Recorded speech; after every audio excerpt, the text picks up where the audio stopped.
This week at Lebanon in a Row, we're talking about memorials, and there's three of us. This is a little different. This is Adam Fawn. I'm joined as always by J.D. Buckner, but we're also joined this week by Andrew Pate. Andrew is working with us this summer at Lebanon Road along with J.D. He's our summer youth intern, and we decided if he's going to be here, J.D., he's going to work. That's right. That's right. Put him on TV. That's right. For the millions and multi-millions that watch these videos every week, we thought we needed at least one decent-looking face, but we got Andrew. So we're glad he is here with us this summer. We know he's going to do a great job with us, and we've asked him to kind of lead our discussion this week since Memorial Day is coming up next Monday as we're recording this. We thought we'd ask him to talk about memorials for a couple of minutes, and so Andrew, you can take it away and throw it back to us anytime you'd like. Okay, well, looking at Memorial Day, I kind of looked up the definition of it last night on Google. It's intended to commemorate someone or something. And so a lot of times when we think of Memorial Day, we think of something of this world, but a lot of times when you look throughout the Bible, you see a lot of memorials, especially in Exodus 12, verse 14. We see that Jesus was, or not Jesus, that was fun. This day that shall be a memorial day for you, and God commanded all these Israelites to remember the Passover. And so in Exodus 14 it remembers that. Also, we skip over to chapter 16. In verse 32, we see that God was wanting them to remember, or Moses was wanting them to remember the manna that he had given to them in the wilderness, and that they should always remember the great things that God does for them. And also in Luke chapter 22, we also see that Jesus, this time it was Jesus,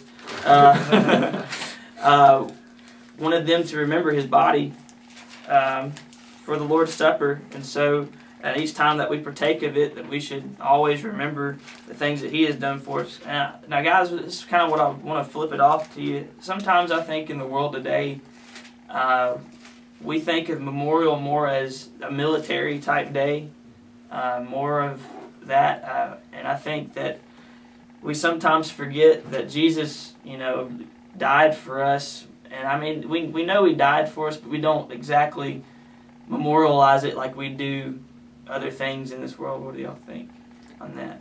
I think you're right, because one of the things that you mentioned there in those Old Testament examples especially, here's the Passover, this big occasion. I was thinking as you were talking of Joshua chapter 4, where those 12 memorial stones were set up, once they crossed into the Promised Land. Here's basically a statue. Yeah, it was a bunch of stones, but it was, in our modern terminology, a big statue, And we don't really have that with Jesus. You don't have the statue of Jesus, so you don't really have this one day every year on the calendar like the Passover would have been. But it's a weekly kind of thing, and there is a memorial to it. And I've heard, and J.D., you can talk about this for a moment if you want to. I've heard people say, well, maybe we're doing it too often. Maybe every week is just too often. Yeah. Well, some denominations, they don't have the Lord's Supper memorial every Sunday. Right. Because they feel like it makes it more special. But we just have to go by what they did in the New Testament, which shows us that they expressly met on the first day of the week. The first thing it mentions is to have communion, to break bread. Right. So we know that's important. I was thinking, we have this one day out of the year, a Memorial Day, to remember our soldiers, and that makes it really special. Sometimes having a memorial every week for Jesus can make it sort of, we get used to it, right. So it might commonplace. Commonplace. But that should never make it any less special. The thing that Jesus did for us was just so important that it's worthy, in my mind, in my opinion, worthy of a weekly memorial. And maybe sometimes we do need to sit back and think an extra moment, extra minute, and really try to let what Christ did for us impact our beings and ourselves, our minds, as we take that Lord's Supper. As, like you read in Luke, we remember his body and his blood. So I guess the real question here is, how do we avoid this from being just a tradition and have it to where we can really memorialize each week when we partake of the Lord's Supper?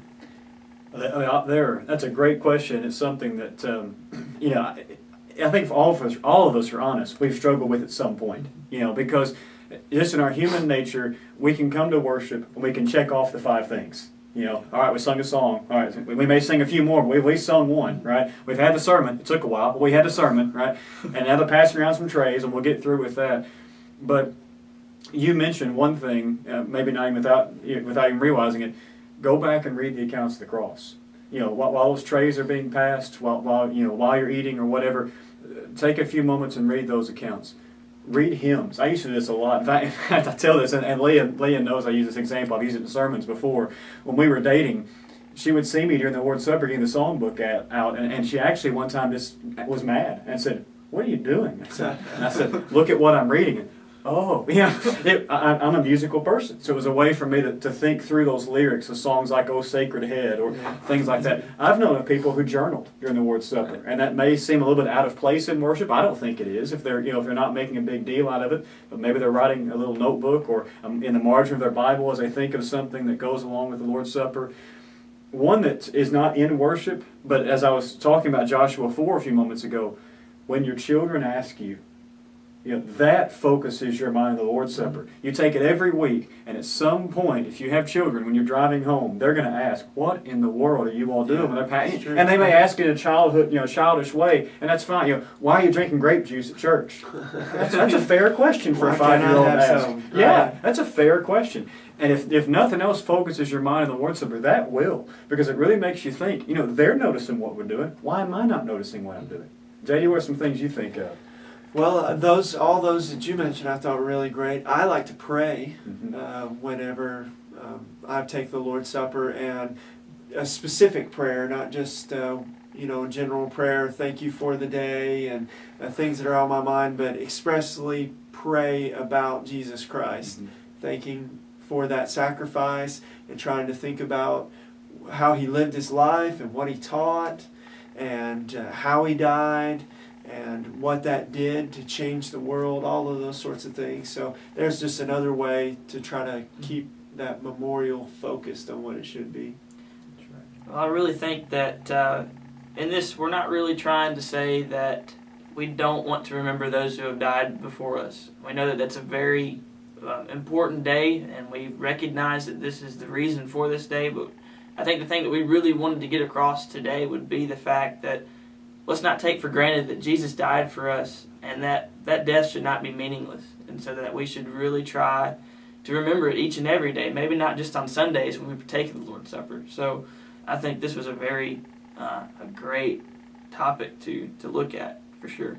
Thank you. We appreciate you coming up with it and getting the notes together for us to discuss. And we're going to try to get Andrew in here pretty often throughout the summer, put him to work while he's here. But we appreciate him doing this with us in his first week here. And we want to make sure our folks from Lebanon Road know some of the things that are upcoming here. Of course, being Wednesday, we want to make sure you are coming to Bible class tonight. We forget to announce it on Wednesdays, but we do meet on Wednesday night at 7 o'clock. But a lot of our folks don't get to watch this till late Wednesday night or early Thursday morning. We understand that. Tomorrow, Thursday, our Young at Heart will have their monthly game day here at the building, luncheon and then game day.